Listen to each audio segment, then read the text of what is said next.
Ces derniers mois ont été propices à un réel retournement intérieur. Pendant cette période de grands changements, nous vivons une désintégration des structures de l'ego. Cela passe par des phases très inconfortables émotionnellement, l'impression de mourir, puis de donner naissance, puis de mourir et de donner naissance à nouveau. Quand on plonge profondément dans les structures de son identité humaine, on plonge également dans les peurs les plus profondes pour qu'elles puissent être libérées. J'ai mis le doigt sur une peur que nous sommes nombreux à porter et qui empêche d'avancer et qu'il était temps d'adresser. Cette peur, c'est la peur de l'inconnu.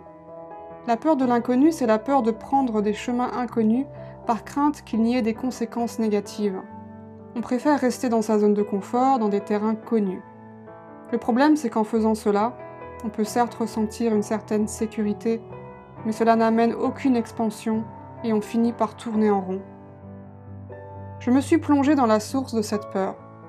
Parfois, je demande à mon enfant intérieur de me montrer. On m'a d'abord montré un bébé tout joyeux. Un bébé n'a pas peur de l'inconnu.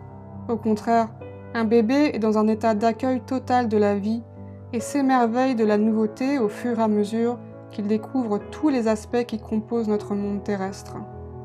L'exploration de la vie et de l'inconnu est pour lui un jeu. Un souvenir d'enfance est ensuite remonté à ma conscience. J'avais 5 ou 6 ans et j'étais avec ma famille, mes cousins, mon frère et peut-être encore d'autres enfants, et nous étions dans un jardin botanique. Ce jardin était magnifique avec plein de plantes exotiques et il y avait plein de petits chemins à emprunter. J'ai décidé de prendre la tête du groupe et d'entraîner tous les autres enfants dans l'exploration de ce jardin sans les adultes. Les chemins formaient comme une sorte de labyrinthe et on a exploré tout ce qu'on pouvait. Et, une fois arrivé aux extrémités de ce jardin, il était temps de rebrousser chemin. Mais je ne voulais pas passer par les mêmes chemins pour revenir. Trop facile, je me disais. Je voulais explorer encore des chemins inconnus. J'ai donc continué à guider le groupe d'enfants à travers d'autres sentiers qu'on n'avait pas encore empruntés, si bien qu'on a failli se perdre. Au moment où on se sentait perdu, je n'ai pas perdu mon sang-froid et j'ai continué à marcher, en ayant confiance que j'allais finir par retrouver la sortie. Bien sûr, on a mis plus de temps que prévu pour revenir, et les adultes avaient commencé à s'inquiéter, mais on y est arrivé. Ce que j'ai appris en revivant ce souvenir, c'est qu'enfant aussi, je n'avais pas peur de l'inconnu. Au contraire, l'inconnu me stimulait pour aller explorer toujours plus. L'aventure que cela représentait était très excitant.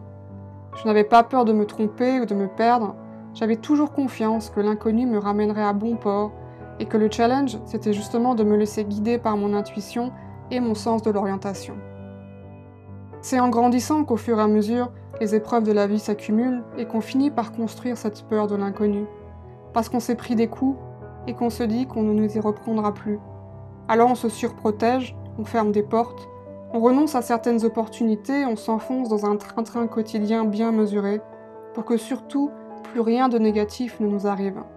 C'est le début de la stagnation et de l'ennui, et l'ennui mène à la mort. La mort et la renaissance font partie des cycles naturels de la vie, et ce n'est pas seulement cristallisé à l'automne ou au printemps. Cette danse est constante. Laissez mourir l'ancien pour qu'on puisse laisser la place au nouveau. Sur chaque expire, on meurt. Sur chaque inspire, on renaît en chaque instant. En chaque instant, on se transforme et on devient quelqu'un d'autre dans une nouvelle réalité. En intégrant ce processus fondamental de la vie, on se laisse traverser par elle, guidé par l'univers qui nous aidera pas à pas sur ce chemin sûr du retour à la maison, qui passe par l'exploration de l'inconnu, de tous les chemins possibles qui s'offrent à nous.